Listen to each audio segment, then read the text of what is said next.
რა ვქნათ გავაგრძელოთ? გაკვეთილები კაცებისთვის ნომერი 2.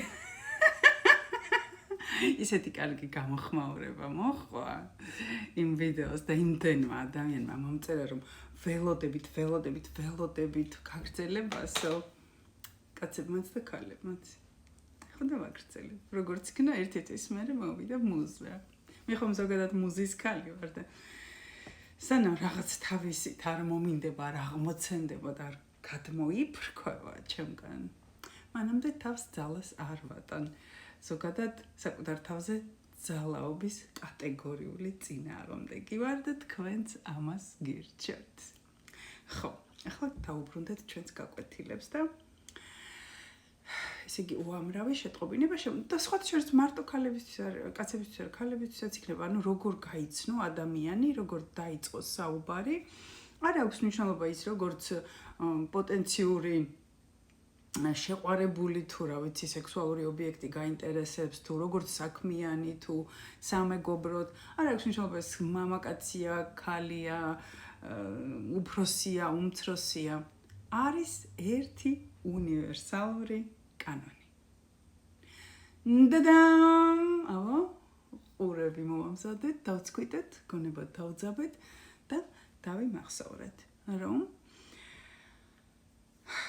ადამიანს ყველაზე ძალიან ყოველთვის ნებისმიერ ადამიანს აინტერესებს საკუთარი თავი. და საკუთარ თავზე ლაპარაკი. აბა, დაფიქრდით, ხომ ასეა? ასეა. და იქიდან გამომდინარე, რომ უყურე ყველას საკუთარ თავი აინტერესებს და უნდა საკუთარ თავზე საუბარი, მას სწურია, არ აქვს მნიშვნელობა ცნობილი ადამიანი, არაცნობილი. მას სწურია და დაუკმაყოფილებელი აქვს ეს მოთხოვნილება, რომ ვიღაცა მისით დაინტერესდეს, ვიღაცამ მას მოусმინოს, ვიღაცას მისი აზრის გაზიარება უნდოდეს, მისი გამოცდილება აინტერესებდეს, მისი მიღწევები, მისი შედეგები აინტერესებდეს, ხო? და ნაცვლად იმისა, რომ ადამიანს მიწერა გამარჯობა. სალამი, გამარჯობა თე. სალუ, ჰელო, ბონჟურ და ასე შემდეგ. ამის ნაცვლად გამარჯობა თავისთავად, მაგრამ აი მარტო ამ გამარჯობას რო იწერებით საქმიან თემაზე, პირად თემაზე არ აქვს. აი ამ პინგ-პონგის სათამაშოდ კარგი რა, რომ მე 21 საუკუნეა, ყველაფერი აჩქარებულია. ყველაფერი არის მაქსიმალურად აჩქარებული და კონკრეტიზირებული. ანუ შენ მომწერე გამარჯობა, მე უნდა მოგწერო გაგიმარჯოს, მე შენ უნდა მომწერო როგორ ხარ, მე უნდა მოგწერო კარგად ვარ, მადლობა შენ როგორ ხარ, მე შენ და აი გავიდა ნახევარი სიცოცხლე, ხო? ამის ნაცვლად პირდაპირ წერთ გამარჯობა და დანარჩენი რა თემაზეც წერ ადამიანს, ხო? და უყურეთ ბანალური კომპლიმენტი, რომ რა ლამაზი ხარ და რა ჭკვიანი ხარ და რა მშვენიერი ხარ და ოკეი, ეს მე პირადად ვიცი ჩემს თავზე, არ ვიტყვი რომ ეს არასასიამოვნოა თქო, მოვიტყუები, რა თქმა უნდა, სიამოვნებს ქათინაური ადამიანებს, მაგრამ ძალიან ბანალობაა ესეც, ხო? შესაბამისად, ადამიანს უნდა მიწეროთ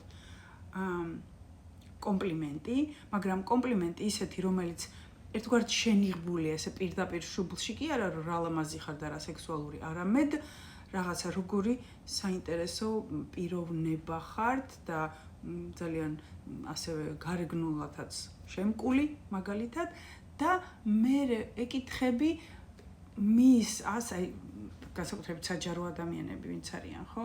არა და ისედაც ყველა ხო ჩვენს ცხოვრებაზე, ჩვენს მიღწევებზე, ჩვენს გამარჯვებებზე, ჩვენს ლაიფსტაილზე ვიდეოებს ვდებთ, ხო, სოცქსელებში. შესაბამისად, თუ ადამიანით დაინტერესებული ხარ, გადაავლე თვალი მის ლენტას, მის კედელს, ცოტაოდენი შეისწავლე ის და მისი ინტერესებიდან გამომდინარე,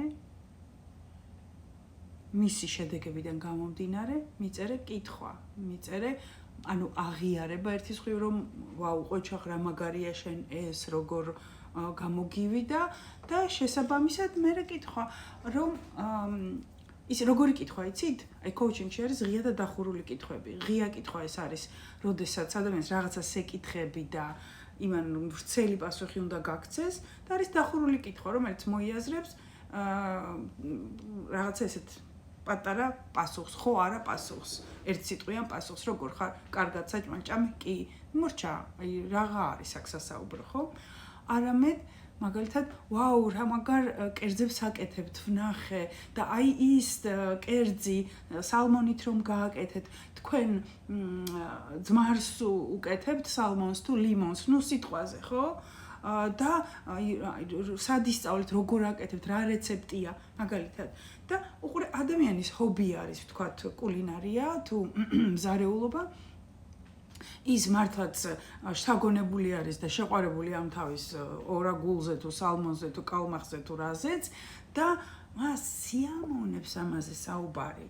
მისი ინტერესია ეს და ის გავრცობილ პასუხს გაგიზიარებთ დიდი სიამოვნებით, ანუ თან რაღაცა ნიშანდობლივია, თან ის არის რაც მას აინტერესებს, თან შენ აღიარე მისი მიღწევები, მისი ნიჭი, მისი გარეგნობა იქნება თუ რა ვიცი, ხელმარჯვეობა და საუბრის გაგრძელებისთვის ყოველთვის, ანუ ის გიპასუხებთ რაღაცას თქვათ ამ თავის სალმონის რეცეპტზე, მერე თქვენ წაიკითხავთ და აი ასეთნაირად ძალიან ადვილია სინამდვილეში და არ გეგონოთ ყველა ადამიანი ვინც არ უნდა იყოს განსაკუთრებით ცნობადი ადამიანები უყურებთ ცნობად ადამიანებს ერთ საშინელ იმას secret საიდუმლოს გაგანდებთ ხო ადამიანები რომლებიც არიან ცნობადები ანუ წარმოდგენილი სცენაზე ეკრანზე სოციქსელებში ხო ეს იმას ნიშნავს რომ მათ